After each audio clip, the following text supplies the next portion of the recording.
que je me souvienne, on était arrivé, justement, on avait abordé la question de la grande prostituée.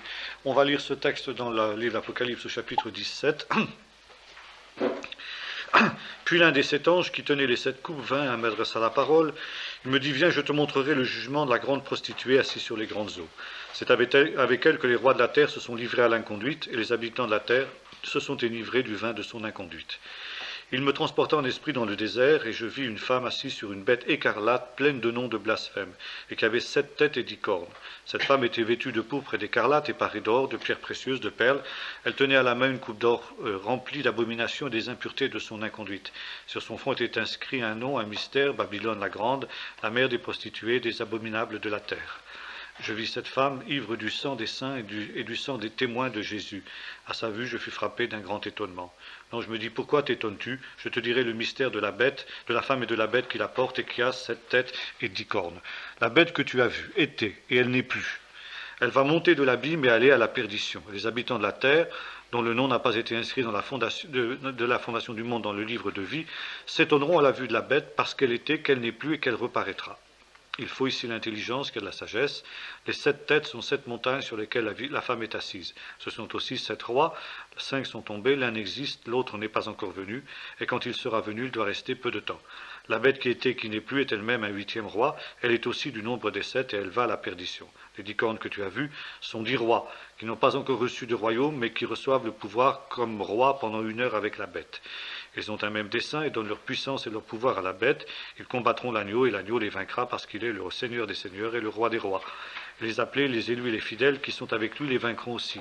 Il me dit, les eaux que tu as vues, sur lesquelles la prostituée est assise, ce sont les peuples, les foules, les nations et les langues. Les 10 cornes que tu as vues de la bête haïront la prostituée, la dépouilleront, la mettront à nu, mangeront sa chair et la consumeront par le feu, car Dieu a mis dans leur cœur d'exécuter son dessein, d'exécuter un même dessein, de donner le royauté à la bête jusqu'à ce que les paroles de Dieu soient accomplies. Et la femme que tu as vue, c'est la grande ville qui a royauté sur les rois de la terre. Bon. Vision assez difficile à comprendre. Il y a d'ailleurs bien des obscurités dans le passage, comme nous allons voir, comme c'est souvent le cas, comme nous l'avons dit, quand nous voulons entrer dans les détails, mais qui est clair quand on s'en tient aux grandes lignes. Nous retrouvons justement ici la bête, c'est-à-dire le royaume de l'Antichrist, que nous avons déjà vu quelques chapitres auparavant dans le livre de l'Apocalypse. Il y a d'ailleurs un certain nombre de précisions qui nous sont données. On retrouve par exemple les 7 têtes dont il était question, les 10 cornes qui sont aussi les 10 cornes des bêtes de Daniel et les 10 orteils de la statue dont nous avons parlé la dernière fois. Donc ici nous avons affaire vraisemblablement à ce que les Juifs appellent le royaume des Dômes, c'est-à-dire le 4e empire qui est assimilé avec Rome et qui ne doit pas disparaître jusqu'à la venue du règne messianique selon les rabbins. L'identification de cette bête est d'autant plus claire que l'apôtre nous dit 2 choses. Premièrement, que les 7 têtes, ce sont 7 collines sur lesquelles la ville est assise. Dans l'Antiquité classique, la littérature classique, on sait que Rome est censée s'appeler la ville aux 7 collines. Si l'on en doutait encore, le dernier verset que nous avons lu est lui aussi tout à fait clair. Il nous dit, la bête, c'est la grande ville qui a autorité sur les rois de la terre. À quelle époque a été écrite l'Apocalypse, on en discute. La plupart des exégètes pensent que c'est sous la persécution de Dioclétien qu'a eu lieu donc au IIe siècle cet écrit. Il semble qu'aujourd'hui il faille raccourcir cette période et c'est vraisemblablement la fin du 1er siècle, vraisemblablement selon les exégètes les plus récents, l'Apocalypse serait contemporaine de la grande persécution de 63 de Néron à Rome. Ce qui laisserait supposer justement qu'il y aurait là des allusions à Néron. Mais ça évidemment c'est beaucoup plus délicat, et si c'était, alors il faudrait le prendre dans le même sens que nous avons vu pour les prophéties de Daniel en relation avec Antiochus Épiphane. Qu'est-ce qui nous permet de dire que cette prophétie aurait à voir avec Néron? D'abord, la liste des 7 têtes qui sont assimilées aussi à 7 rois. Ce sont 7 rois, dit aussi le texte. Bon, 7 rois, ce sont effectivement les 7 empereurs qui se sont succédés depuis César jusqu'à Néron. César, Auguste, Tibère, Caligula, Claude, Néron, il en manque un. J'en ai oublié un. Bon, enfin, il y en a 7 en principe. Et Néron, donc, serait le 7e. Bon, le Néron en Gémétria, ça nous donnerait 666. Bon. Et enfin, il y avait, à l'époque de la mort de Néron, vous savez, Néron était considéré comme un personnage particulièrement abominable, non seulement au sein de l'Église chrétienne, mais dans le monde romain dans son ensemble. Néron avait été une grande déception pour l'Empire romain, et Néron s'était suicidé après une révolte qui l'avait renversé. Et Néron était quelqu'un qui avait tellement impressionné qu'il y avait des légendes disant qu'en fait Néron n'était pas mort, il était réfugié en exil et qu'il allait reparaître. D'où justement l'allusion qui serait faite ici, n'est-ce pas, que cette bête était, elle n'est plus, mais elle reparaîtra. Elle était donc Néron, il n'est plus au moment où l'Apocalypse est écrite, mais il reparaîtra. Bon, une de ces têtes aussi est blessée à mort. Et il y avait aussi des légendes qui couraient dans l'Empire romain à cette période, comme quoi Néron, s'il était mort, et un certain nombre de gens n'en doutaient pas, on craignait qu'il ne ressuscite et qu'il ne cherche à se venger. Tant Néron avait impressionné son monde, il y avait des légendes de ce type-là. Bon. Alors évidemment, ça, c'est une théorie. C'est une explication possible, justement, de ce texte de l'Apocalypse. Est-ce l'explication véritable ? Je n'en suis pas certain. Il est possible qu'effectivement, le personnage de Néron ait pu servir de prototype, justement, à l'Antichrist, un peu comme Antiochus Épiphane l'avait fait en son temps. Ça, c'est possible. Mais il me semble qu'il faut voir plus loin, n'est-ce pas, que le simple personnage de Néron. Par exemple, il est clair que l'Antichrist, puisque c'est finalement de l'Antichrist qu'il s'agit, l'Antichrist, comme l'on s'en indique, est le contraire du Christ, mais en même temps, il cherche à l'imiter. Le Messie véritable est celui qui est, qui était et qui vient. L'Antichrist est celui qui était, qui n'est plus et qui reparaîtra. Le Messie a été frappé à mort et il est ressuscité. Une des têtes de la bête, donc la tête la plus importante, l'Antichrist, est aussi frappée à mort et elle ressuscite. C'est-à-dire, c'est un plagiat de Christ. C'est un plagiat du Messie. Et puis il y a, jusqu'à cette fameuse marque de la bête, qui est à apposer sur les fronts et sur les mains. Alors ça, bien sûr, c'est aussi un de ces textes qui fait couler beaucoup d'encre et de salive, les cartes bancaires, etc., les codes barres. Bon, c'est intéressant de faire le parallèle, à mon sens, entre ces choses et puis ce texte, parce que effectivement, on voit bien que c'est quelque chose qui va dans ce sens-là, mais je ne sais pas s'il faut pousser le parallèle trop loin, parce qu'il y a une chose qu'on oublie. Et beaucoup d'exégètes oublient justement que Jean était un juif. Et que ce que l'on met sur le front et sur les mains, dans la piété juive, vous savez ce que c'est ? C'est les tfilines, c'est les phylactères. Donc ici, il y a une transposition dans le domaine diabolique des phylactères. La bête, à l'image du Christ, parce qu'elle veut imiter donc l'œuvre de Dieu, impose aux habitants de la terre un culte idolâtre, son propre culte, et imitant Saint Jean, donc la révélation biblique, elle impose aussi le port de phylactères diaboliques. Bon, faut-il voir là des objets précis? Je n'en suis pas certain. Je crois que ce qui est essentiellement évoqué ici, c'est l'influence qu'aura donc la bête sur l'esprit, la tête, D'ailleurs, c'est la signification symbolique des phylactères, n'est-ce pas? Les commandements qui sont inscrits dans la petite boîte que l'on porte sur la tête, sur le front, sont là justement pour que l'esprit soit imprégné des commandements de Dieu. C'est ça, la signification symbolique justement du phylactère de tête, comme on l'appelle.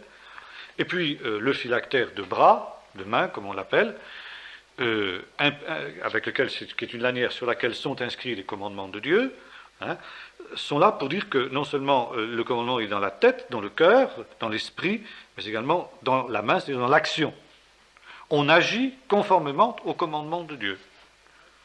Par conséquent, ici, Jean nous suggérerait, dans son langage symbolique, que l'Antichrist imposera sa pensée aux hommes, mais aussi leur imposera d'agir conformément à sa pensée, la pensée unique. C'est très intéressant de voir justement que on est dans une société où bien, on n'est pas loin de ces choses-là, hein, notamment par le fait que la pensée unique s'inscrit dans les cœurs, dans les esprits, avec une puissance extraordinaire, avec les moyens audiovisuels notamment, mais aussi dans l'action. Et les lois actuelles, anti-sectes et choses semblables, ces derniers temps, j'en avais encore des échos, n'est-ce pas, laisse supposer que ce que voudraient les pouvoirs publics antireligieux, c'est que le christianisme soit dépourvu d'actions pratiques, de conséquences pratiques, dans le domaine pratique. À la limite, comme le disait en son temps, quand nous étions première conférence d'Alain Vivien, il y a bien longtemps de cela, n'est-ce pas, il disait, bon, le monde moderne, les États modernes seraient prêts éventuellement à tolérer une recherche philosophique dans le domaine, oui, de la recherche, quoi. Mais quelque chose qui conduise à une action pratique, et on voit que justement c'est ce qui est aujourd'hui en cause. Déjà, toute une partie de l'éthique chrétienne est mise hors la loi. Par exemple, si vous militez contre l'avortement, vous êtes en contradiction avec les lois de la République. L'homosexualité, le Pax, n'est-ce pas, si vous vous opposez aux homosexuels, vous risquez d'être condamné par les tribunaux comme injure raciste. Il y a des lois en préparation pour veiller à ce qu'il n'y ait aucune entrave qui soit faite à la liberté sexuelle des gens.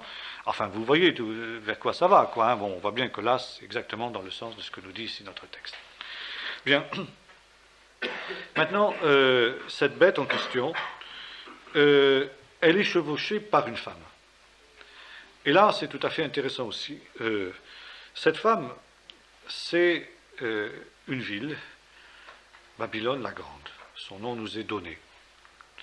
De la même manière que la bête est l'Antichrist, l'anti-Messie, le contraire du Messie, de la même manière, la grande Babylone, la prostituée, est l'inverse de l'épouse, de l'Église.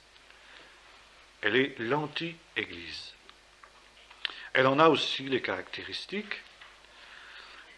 Sa principale, c'est d'être associée avec la bête, avec le pouvoir politique. Et d'essayer même de le contrôler, d'essayer de le dominer. Bon. Cette femme pratique une Eucharistie diabolique, dans ce sens qu'elle a à la main une coupe d'or dans laquelle il y a du sang, exactement comme dans la scène, mais c'est le sang des saints. Et cette femme est ivre du sang des saints et des martyrs. Cette femme est aussi donc la mère des impudiques et des abominables de la terre, et en cela donc elle a une éthique qui est en opposition totale avec justement l'esprit de l'Évangile. Et elle est persécutrice. Alors là, qui est cette femme? Qui est cette prostituée? Bon, si on veut une interprétation courte, si j'ose dire, c'est-à-dire qui corresponde à l'époque de Jean, c'est donc ici la grande prostituée, la grande Babylone. Bon, Babylone ici est un nom codé, bien sûr, pour désigner Rome, c'est évident. C'était ainsi qu'on trouve ça dans le Talmud, n'est-ce pas, dans les écrits juifs de l'époque. De la même manière que les Romains sont les Kittim, Rome et Babylone. Bon. Maintenant, ce qui est gênant dans cette interprétation, c'est le fait que ça fait double emploi avec la bête. La bête, et notamment les rois,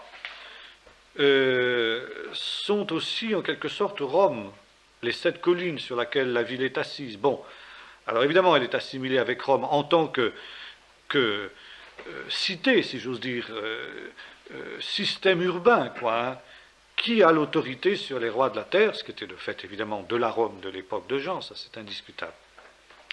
Mais il y a ici aussi manifestement une dimension religieuse. Alors bien sûr, la Rome païenne aussi était quelque chose de très très religieux, mais il y a aussi un autre détail ici qui mérite qu'on s'y arrête, c'est le fait qu'en la voyant, Jean est très étonné.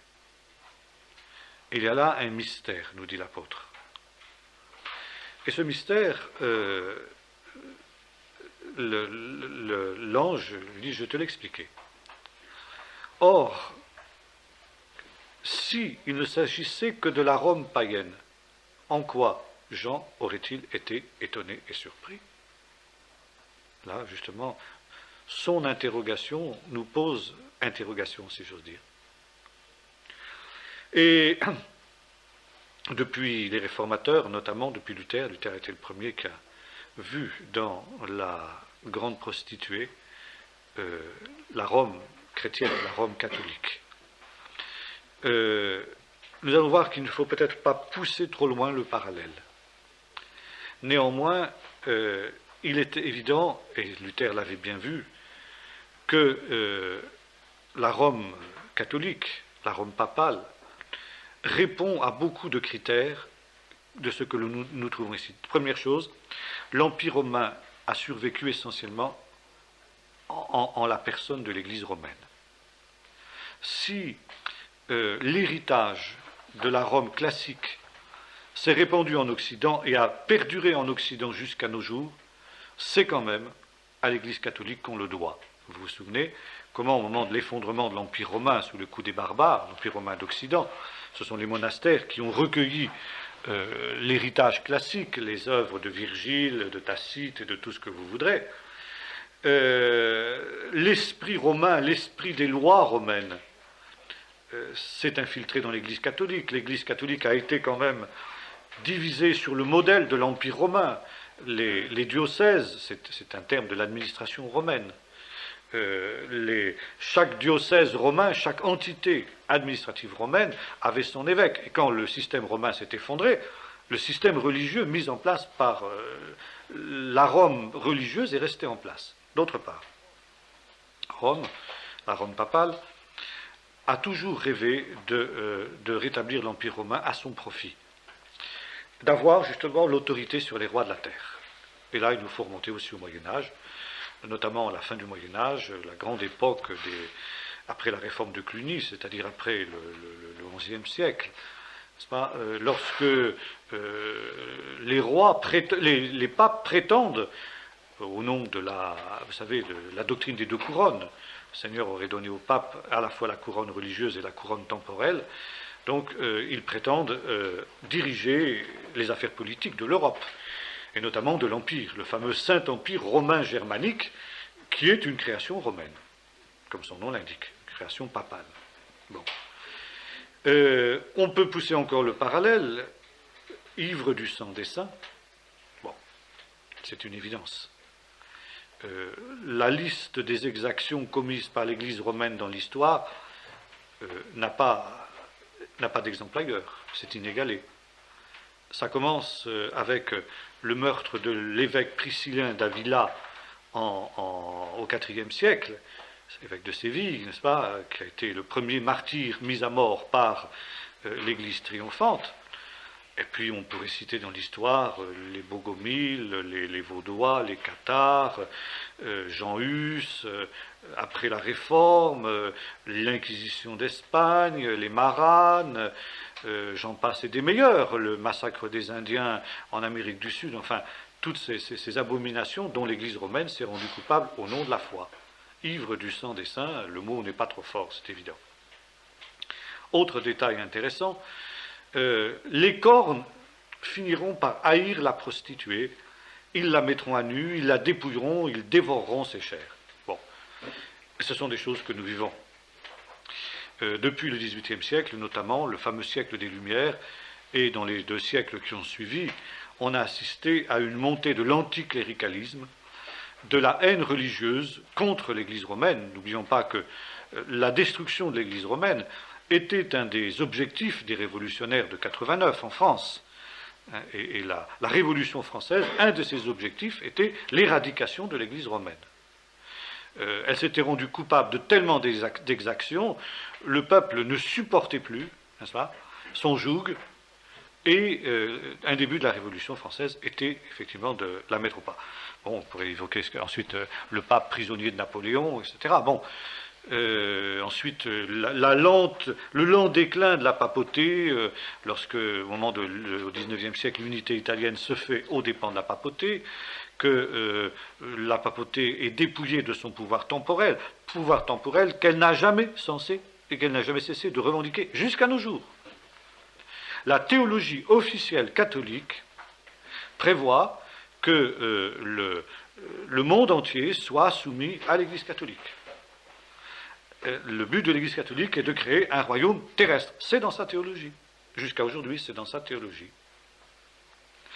Et alors, les peuples qui ont été soumis à la tyrannie romaine dans l'histoire s'en souviennent fort bien. Il ne faut pas dire que le citoyen français de base connaît toute l'histoire, mais c'est dans l'inconscient collectif que l'Église romaine a détourné de la foi chrétienne des millions d'hommes. Comme le disait Jacques Ellul, la sécularisation, la révolte contre l'Église est née de l'Église catholique, dans l'Église catholique et contre l'Église catholique. C'est un phénomène occidental, c'est un phénomène chrétien.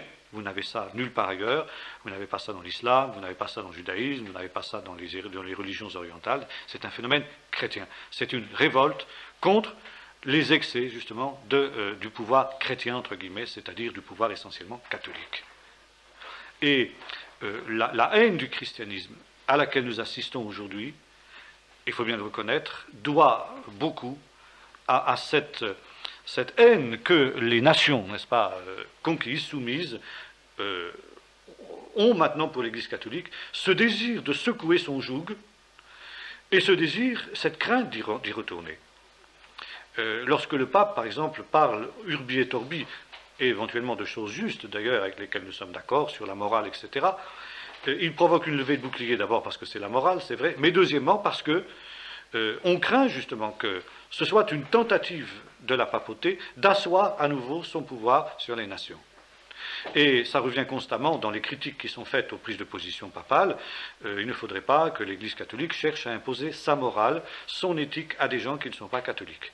Or, justement, c'est une chose que la papauté ne cesse de répéter. D'ici, la morale catholique, la morale chrétienne s'impose à tout homme parce que c'est aussi la morale naturelle. Par conséquent, que vous soyez catholique ou non, vous êtes tenu d'accepter cela. Et c'est justement le nœud du problème. Les non-catholiques, ceux qui ne se veulent plus catholiques, disent, eh bien, nous n'avons rien à voir avec ça. Alors, voyez-vous, là, on est dans ce conflit. Actuellement, on est dans ce conflit. Bon.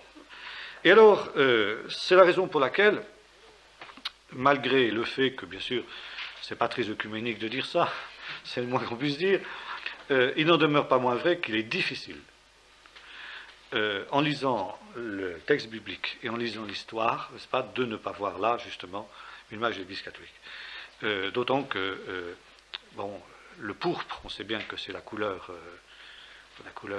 des cardinaux, notamment, n'est-ce pas, pourpre et l'écarlate, vêtements d'apparat, bon, c'était les vêtements des nobles à cette époque-là. À l'époque biblique, c'était aussi les vêtements des dignitaires de l'Empire romain, n'est-ce pas? Bon, et l'Église, enfin la grande prostituée, se veut pouvoir et essaye de manipuler le bras séculier. Vous savez, cette horrible expression qu'on avait au Moyen-Âge, lorsque un hérétique était condamné par les tribunaux ecclésiastiques, il était livré au bras séculier. Le bras séculier, ça veut dire les pouvoirs civils se devaient d'obéir aux sentences prises par l'Église romaine et mettre à mort les malheureux qu'elle avait condamnés. Bon. Bien, ça c'est une époque pour nous heureusement révolue, mais la méfiance, et pour ne pas dire plus, dont le religieux aujourd'hui, le religieux chrétien essentiellement, et c'est particulièrement dommageable, c'est que nous, protestants, qui avons eu à souffrir de la persécution romaine, nous soyons maintenant assimilés par les laïcs aussi à des gens qui seraient potentiellement dominateurs. Bon. Et ça, c'est un peu le paradoxe de notre condition de minoritaire. Mais la méfiance, la grande méfiance du public moderne à l'endroit de l'Église catholique vient de ce que l'on se rende bien compte, que l'Église romaine n'a pas renoncé à ses prétentions dans ce domaine, et qu'elle en aurait l'occasion, qu'elle reprendrait le pouvoir, n'est-ce pas ? Certains, d'ailleurs, se sont demandé si, avant la venue du Seigneur, il n'y aurait pas à nouveau un temps où l'Église romaine retrouverait cette puissance. Personnellement, j'en doute. Il me semble qu'effectivement, ce temps est passé, et je vois mal comment il pourrait revenir. Mais, bon, il a été. Bien. Alors ça, ceci étant dit maintenant, je disais tout à l'heure, il ne faut néanmoins pas pousser le parallèle, malgré tout, trop loin. La grande prostituée a à voir vraisemblablement avec Rome, d'autant que lorsque l'on parle quand même d'église, c'est l'église romaine que l'on a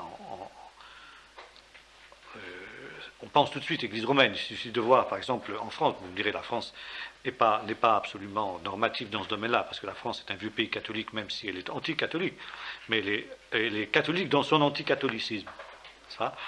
Quand les journalistes vous parlent de l'église avec un grand E, c'est l'Église catholique. On ne connaît que l'Église catholique.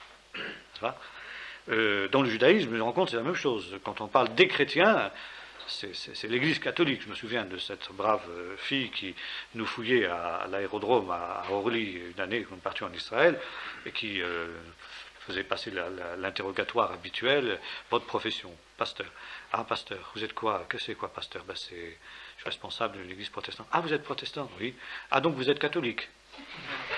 Bon, inutile d'insister, quoi. Voilà, c'était... bien. Donc, si vous voulez, l'Église, c'est l'Église catholique. Pourquoi? Aussi pour une raison, c'est que justement, comme le dit ici notre texte, l'Église catholique est la seule qui puisse se prétendre vraiment universelle. L'Église orthodoxe ne peut pas se prétendre universelle. Elle est limitée géographiquement, à l'Europe de l'Est essentiellement, et aux Balkans. Bon. Les églises protestantes sont aussi limitées en général géographiquement. Mais l'Église catholique, effectivement, est universelle. Elle est répandue sur toute la surface de la terre. Donc elle est celle qui répond le mieux à cette description que nous trouvons ici. Maintenant, cette Église, ou plutôt cette prostituée, est plus qu'un pouvoir religieux, c'est aussi un système. Mais même en ce qui concerne le pouvoir religieux. Il est certain que les non-catholiques, les chrétiens non-catholiques, seraient peut-être mal avisés de se glorifier, comme on l'a fait parfois dans les milieux protestants, un peu trop par rapport à cette vision, en disant « cette vision ne nous concerne pas ». Je n'en suis pas si sûr. Et notamment, justement, le mouvement œcuménique est là pour nous alarmer un peu, et beaucoup de ceux qui étaient hostiles au mouvement œcuménique dans les milieux évangéliques l'étaient, entre autres choses, au nom justement de ce texte. Mais si l'on en croit la vision de M. Falk, dont nous avons souvent parlé, vous vous souvenez, cette grande croix-prison qu'il avait vue quand il était jeune évangéliste au Danemark, et où il avait cette croix dans laquelle il y avait des cellules, qui était une prison dans laquelle il y avait des cellules dans lesquelles il voyait des cultes. Alors il voyait une messe catholique dans une cellule, une messe orthodoxe, un culte luthérien, un culte réformé, un culte baptiste, enfin toutes les églises avaient là. Et puis jusqu'au moment où il voit un culte pentecôtiste, et ça lui pose problème, parce qu'il dit « Seigneur, moi je suis pentecôtiste, donc je fais partie de ça ». Et le Seigneur avait dit « ça c'est la grande prostituée ». Il avait entendu la voix du Seigneur lui dire « la grande prostituée ». Il a dit « Seigneur, moi qui suis pentecôtiste, je suis donc dans la grande prostituée ». Et là le Seigneur n'avait pas répondu à cette question, il avait vu soudain ces nuages noirs qui venaient, qui couvraient la croix-prison, une formidable tempête qui se déclenchait sur cette croix-prison, et quand les nuages se dissipaient, il n'y avait plus rien. La croix-prison avait disparu complètement. Et la vision s'estompait, il y avait une autre vision, une immense prairie verte avec des cours d'eau, etc. avec des milliers de moutons qui étaient là sur cette prairie. Et la voix du Seigneur, mon épouse. Et puis c'était terminé. Bon, il n'y avait pas de réponse directe du Seigneur à sa question, mais ce qui est intéressant, c'est de noter que la vision montrait que toutes les églises, finalement, peu ou prou, avaient à voir avec la grande prostituée. Bien.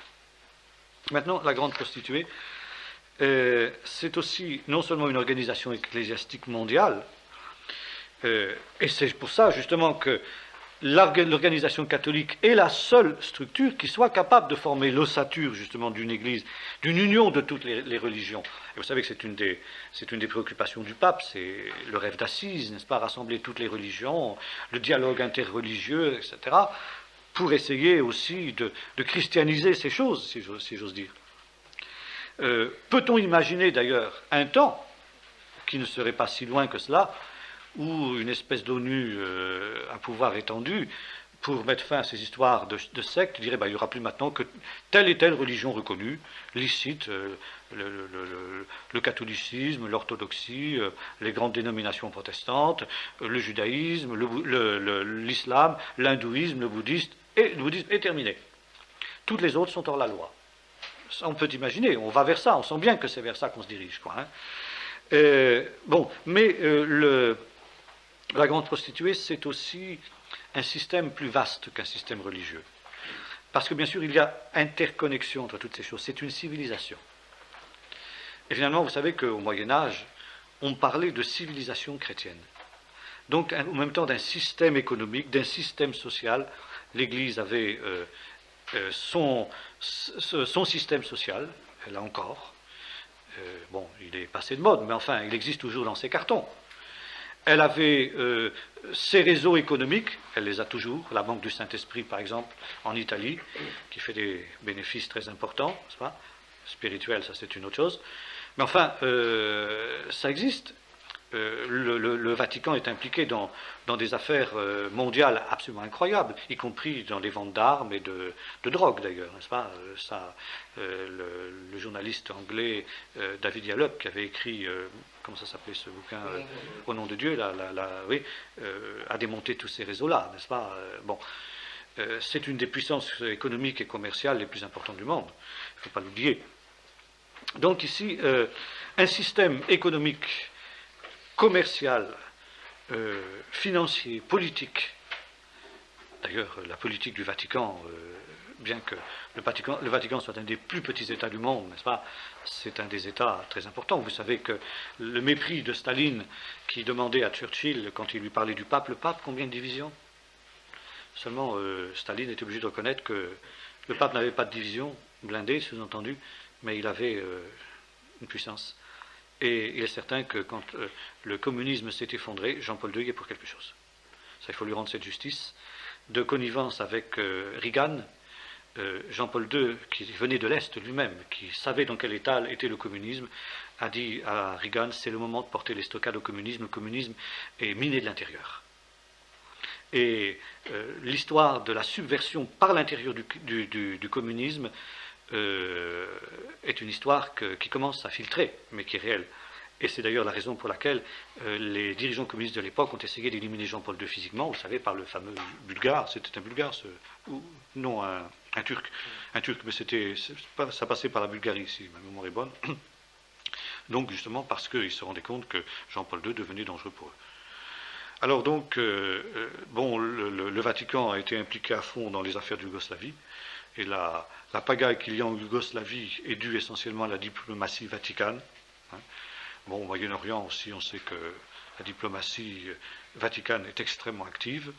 Par conséquent, là, nous avons véritablement affaire à un pouvoir, et à un pouvoir humain, un pouvoir que lui envient justement les églises non catholiques, et notamment justement la Fédération protestante de France et son nouveau président voudraient bien avoir une petite, c'est bien qu'ils ne peuvent pas avoir l'influence et le pouvoir que l'Église catholique, mais enfin avoir un petit quelque chose quand même, quoi. Alors il faut s'étendre, il faut grossir, comme la grenouille qui voulait se faire plus grosse que le bœuf. Un petit peu la même tentation. On verra ce que ça va donner. C'est un système aussi qui est marqué par l'urbanisation de la société. Ça, c'est une chose très importante. La Grande Babylone, c'est une ville. Et Babylone, vous savez, nous la trouvons au commencement, c'est la Babel de la Genèse, construite, selon la tradition, enfin selon la Bible elle-même, par Nimrod. Nimrod, dont le nom signifie le révolté, hein, c'est la racine du mot révolte en hébreu. Nimrod est le premier qui se révolte contre Dieu. Babel, c'est la révolte contre Dieu. Et il y a dans la tradition juive, reprise ici par l'apôtre, cet antagonisme entre Jérusalem et Babylone. Les deux villes, dit la tradition juive, ne peuvent pas exister ensemble. Quand Jérusalem existe, Babylone est en ruine. Et quand Babylone existe, Jérusalem est en ruine. Lorsque Babylone est détruite au moment de la confusion des langues, Abraham sort de l'empire babylonien, parce que Chaldée était en Babylonie, ça, et l'État d'Israël va naître, Jérusalem va être construite. Quand, à la fin de l'époque du premier temple, Babylone reprend le dessus et subjugue l'empire assyrien, elle détruit Jérusalem, parce que Babylone et Jérusalem ne peuvent pas exister ensemble. Quand, au bout des 70 ans d'exil, les Perses mettent fin à l'empire babylonien, Jérusalem est reconstruite sur l'ordre du roi Cyrus. Puis quand paraît la nouvelle Babylone, Rome, qui, pour les rabbins, est un avatar de la même ville, n'est-ce pas? Eh bien, Rome détruit Jérusalem. Et pour que Jérusalem soit reconstruite, au temps de la fin, à l'époque du Messie, le préalable, c'est que Babylone soit détruite. Et vous avez ici, dans notre Apocalypse, ici, ce parallèle qui est fait. Alors, regardez par exemple le chapitre 17. Un des 7 anges qui tenait les 7 coupes vint et m'adressa la parole. Viens, je te montrerai le jugement de la grande prostituée. Maintenant, après la destruction de la grande prostituée, c'est au chapitre 21. Voilà. Verset 9. Puis un des 7 anges qui tenait les 7 coupes remplies des 7 dernières plaies vint me parler en disant: Viens, je te montrerai l'épouse, la femme de l'agneau. C'est exactement la même phrase. Viens, je te montrerai la grande prostituée dans un cas, et dans un deuxième cas, viens, je te montrerai l'épouse de l'agneau. Et l'épouse de l'agneau, c'est la nouvelle Jérusalem qui descend du ciel. Et la nouvelle Jérusalem ne descend du ciel que lorsque Babylone a été détruite. Bon. Alors il faudrait relire le chapitre 18. Hein. Et là, c'est très intéressant. Il cria d'une voix forte: elle est tombée, Babylone la grande, est venue un esprit de démon, un repère de tout esprit impur, de tout oiseau détesté, parce que toutes les nations ont bu du vin de la fureur de son inconduite, etc. J'ai entendu du voix sortir du milieu de mon peuple, etc. Bon, voilà. Alors, ce qui est intéressant, c'est maintenant verset 9. Tous les rois de la terre qui se sont livrés avec elle à l'inconduite et au luxe, très intéressant, pleureront et se lamenteront à son sujet. Quand ils verront la fumée de son embrasement, retenus à distance par la crainte de son tourment, ils diront: Malheur, malheur, la grande ville, Babylone, la ville forte. En une seule heure est venu ton jugement. Et les marchands de la terre pleurent et sont dans le deuil à cause d'elle, parce que personne n'achète plus leur cargaison d'or, d'argent, de pierres précieuses, de perles, de fin lin, de pourpre, de soie, d'écarlate, de tout bois de senteur, de tout objet en ivoire, de tout objet en bois très précieux, en bronze, en fer et en marbre, de la cannelle, des aromates, des parfums, de la myrrhe, de l'encens, du vin, de l'huile, de la fleur de farine, du blé, des bœufs, des brebis, des chevaux, des chats, des corps et des âmes d'hommes. Le fruit mûr de la convoitise de ton âme s'en est allé loin de toi, etc. Les marchands qui se sont enrichis par elle sont tenus à distance, etc. Malheur en disant à la grande ville, vêtue de fin lin, de pourpre, d'écarlate et parée d'or, de pierres précieuses et de perles, en une heure tant de richesses ont été détruites. Tous les pilotes, les caboteurs, les marins, tous les travailleurs de la mer se tenaient à distance. Ils criaient en voyant la fumée de son embrasement: quelle ville est semblable à la grande ville. Ils jetaient de la poussière sur leur tête, ils pleuraient, ils étaient dans le deuil en disant: malheur, malheur, la grande ville où se sont enrichis de son opulence tous des navires sur la mer. En une seule heure, elle est détruite en désert. Réjouis-toi ciel, etc. Voilà. Ça se termine aussi de cette manière-là. On n'y trouvera plus aucun artisan d'un métier quelconque, on n'y entendra plus le bruit de la meule, la lumière de la lampe n'y brillera plus, la voix de l'épouse et de l'épouse ne sera plus entendue, car les marchands étaient les grands de la terre, toutes les nations ont été détruites, séduites par tes sortilèges. On a trouvé chez toi le sang des prophètes et des saints, de tous ceux qui ont été égorgés sur la terre.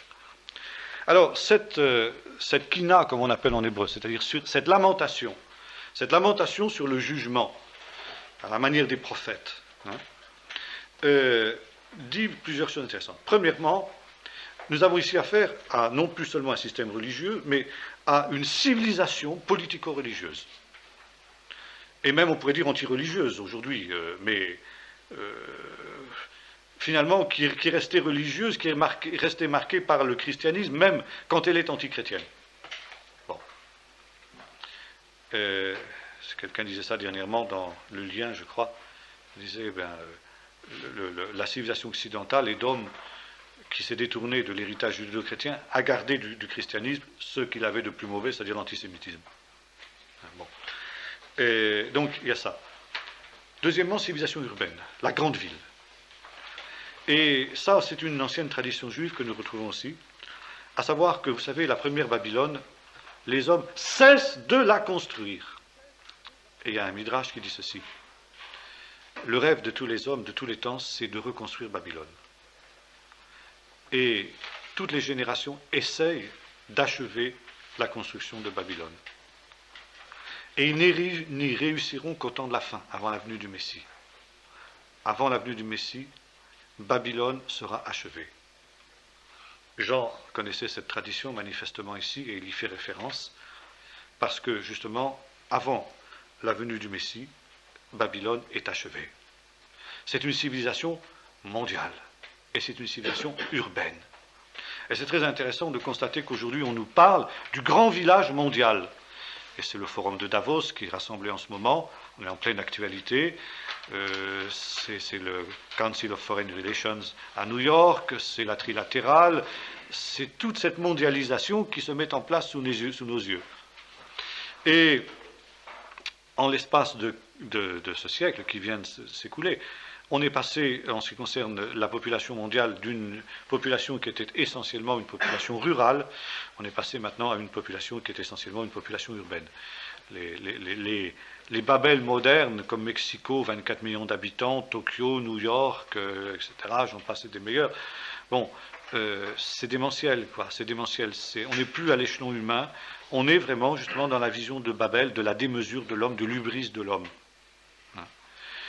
Et donc, civilisation urbaine. Troisième point, qui est souligné ici dans l'Apocalypse, civilisation de luxe. Et vous remarquez ici tout ce qui est évoqué, les pierres précieuses, les perles, les vêtements précieux, etc. Bon, qui enrichissent les marchands de la terre. Et les marchands, nous avons vu ça à la fin du chapitre, sont ceux qui dirigent Babylone. C'est très intéressant. Qu'est-ce que c'est que la mondialisation? Vous voyez un livre qui est paru contre la mondialisation. Il y a encore pour le moment des réactions contre. On peut imaginer que quand elle se sera mise en place, les oppositions cesseront. Il y a encore quelques dinosaures qui s'opposent, mais enfin on va les mettre à la raison. Eh bien, c'est justement parce que c'est une mise en coupe réglée, disent les adversaires de la mondialisation, dont le fameux, comment il s'appelle là, oui, c'est une mise en coupe réglée des richesses de la planète au profit de quelques-uns, au profit d'une petite oligarchie mondiale de capitalistes, de boursicoteurs qui cherchent à faire des profits. Par exemple, un journaliste français, 2 journalistes français viennent aussi d'écrire un fort intéressant livre sur le bluff informatique, montrant, et leur formule est tout à fait bien, c'est pas que la démocratisation de l'informatisation et de l'ordinateur se fait en direction du plus grand nombre, pour le plus grand profit du plus petit nombre. C'est très bien dit. Pour le plus grand profit du plus petit nombre. Et là, on assiste justement aujourd'hui à ce drame épouvantable qui nous amène dans une régression sociale sans précédent, depuis le XIXe siècle, n'est-ce pas, où un petit nombre de marchands, comme la Bible les appelle, mais on dirait aujourd'hui de capitalistes mondiaux, sont en train de prendre les rênes de l'économie mondiale pour le plus grand profit du plus petit nombre qui se rassemble à Davos en ce moment ou ailleurs. Et donc, c'est justement ce que le Seigneur leur reproche, c'est d'avoir confisqué à leur profit les richesses mondiales. Bon, là, nous voyons aussi donc les marins, c'est-à-dire ceux qui font le commerce, quoi. Le commerce était maritime, essentiellement, à l'époque.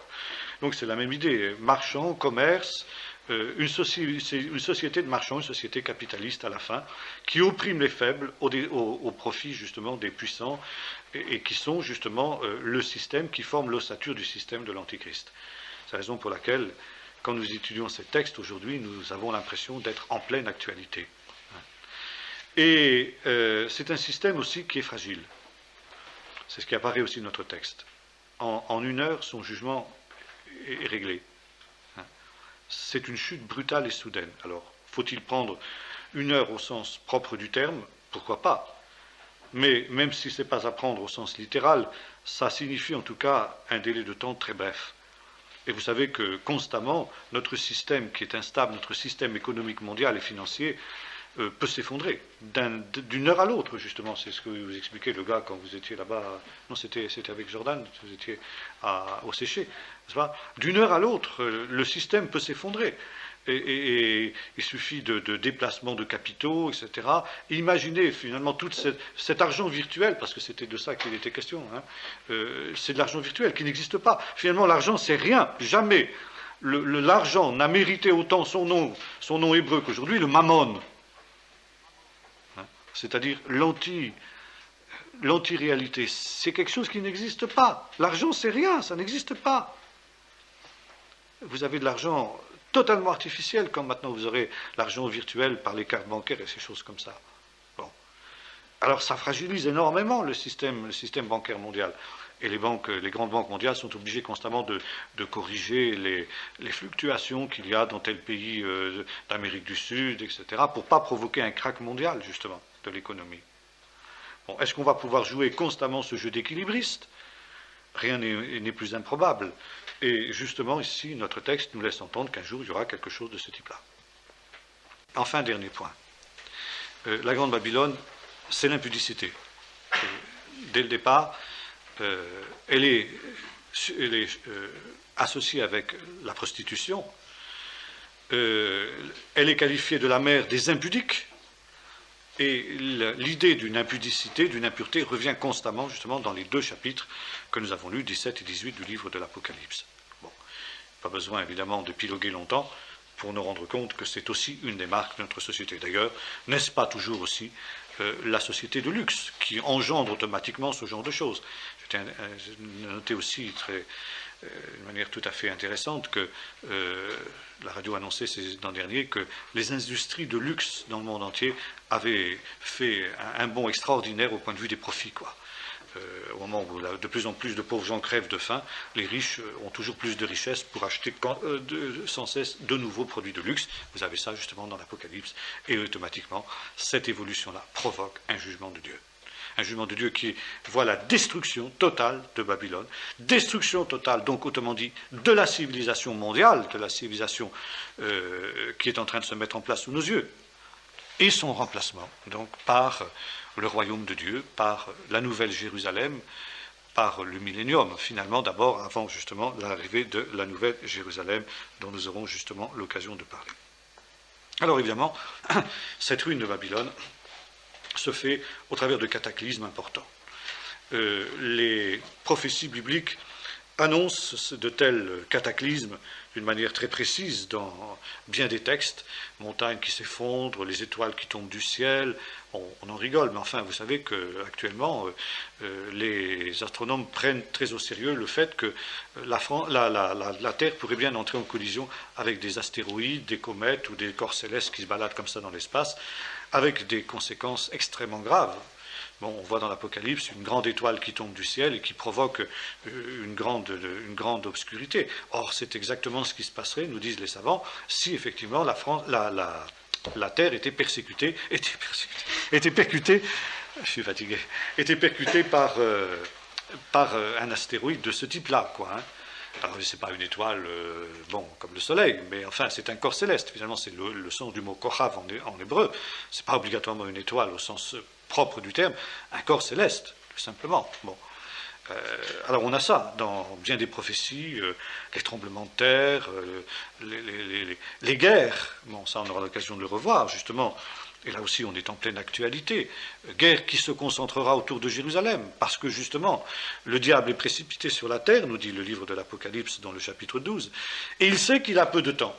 Et par conséquent, il lance un dernier assaut contre Jérusalem pour essayer de mettre le plan de Dieu en échec, parce que le plan de Dieu ne peut pas s'accomplir, évidemment, sans Jérusalem. Donc ici, il y a un temps de grand jugement. Et même si nous n'entrons pas tout à fait dans la vision dispensationaliste dont nous avons parlé il y a quelque temps, de la grande tribulation de 3 ans et demi, etc., il n'en est pas moins vrai qu'il y a, n'est-ce pas, pour Israël, on aura l'occasion d'y revenir, et peut-être que justement pour Israël on y est, possible, il y a un temps de ce que la Bible appelle le temps d'angoisse de Jacob, celui où il sera à nouveau menacé, cette fois-ci d'une Shoah définitive, et aujourd'hui on n'en est pas très loin, donc avec des jugements terribles qui s'abattront sur lui pour le ramener à Dieu, ça on aura l'occasion d'y revenir, et puis ensuite le même jugement contre les nations qui auront servi d'instrument à Dieu pour juger Israël et qui connaîtront alors à leur tour de terribles jugements. Relisez Joël, par exemple, les nations rassemblées dans la vallée du Hoshaphat, c'est-à-dire la vallée du jugement. Relisez le psaume 2, les nations qui s'assemblent contre le Seigneur et contre son Messie, et que le Seigneur brise avec une verge de fer, il les brise comme on brise un vase de potier, nous dit la Bible. Il y a de très nombreux textes qui annoncent ce jugement des nations, jugement terrible, et on les retrouve évidemment aussi dans notre livre de l'Apocalypse que nous étudions justement ces temps. Bon. Alors, je vous donne quelques références. Jérémie 30, verset 1 à 6, Apocalypse 7, verset 13, Matthieu 24, verset 15, etc. C'est quelques citations parmi d'autres, mais il y en a des dizaines et des dizaines dans l'ensemble de la parole de Dieu. Et ce dénouement, finalement, de l'histoire humaine a lieu, justement, lors de ce que l'Apocalypse ici appelle la bataille d'Armageddon, c'est-à-dire la grande montée des nations contre Jérusalem. Alors ça, vous avez de très nombreux textes qui l'annoncent dans l'Ancien Testament. Les plus importants sont Zacharie 12 et Zacharie 14. Les nations, ou psaume 83, exterminons-les du milieu des nations et qu'on ne se souvienne plus du nom d'Israël. Bon, vous avez d'autres psaumes aussi qui évoquent cette montée des nations contre Jérusalem pour l'anéantir. Et puis, l'intervention de Dieu, le jugement de Dieu sur ces nations. Ça a à voir, évidemment, directement avec la rédemption d'Israël, son illumination dont nous avons parlé et sur lequel nous aurons l'occasion de revenir. Donc il y aura une courte période, au temps de la fin, d'un jugement violent. L'apôtre Paul aussi nous en parle quand il dit « Quand les hommes diront paix et sûreté, une ruine soudaine fondra sur eux ». Il est évident qu'un système mondial du type de celui que nous trouvons ici dans nos 2 chapitres, qui a de toute façon pour se développer, il a besoin de paix. Les commerçants, les marchands sont les plus grands pacifistes qui soient au monde. Parce que sans paix, ils ne peuvent pas faire de profit. Bon, à moins que du commerce des armes, il y a ceux qui font du commerce des armes, qui s'en enrichissent. Mais enfin, c'est une toute petite partie. Mais le système mondial de marchands a besoin de paix. Donc, éventuellement d'une paix armée d'ailleurs, d'une paix qui serait imposée par la force. Et le nouvel ordre mondial dans lequel nous sommes entrés depuis 1991, depuis la fin de la guerre du Golfe, est ce système de paix armée. On l'a vu par exemple au moment de la guerre du Golfe, la guerre du Koweït. C'était la première expédition de ce nouvel ordre mondial, ce n'était pas le seul. On l'a vu au Kosovo, d'abord en Bosnie, puis au Kosovo, enfin en Yougoslavie d'une manière générale.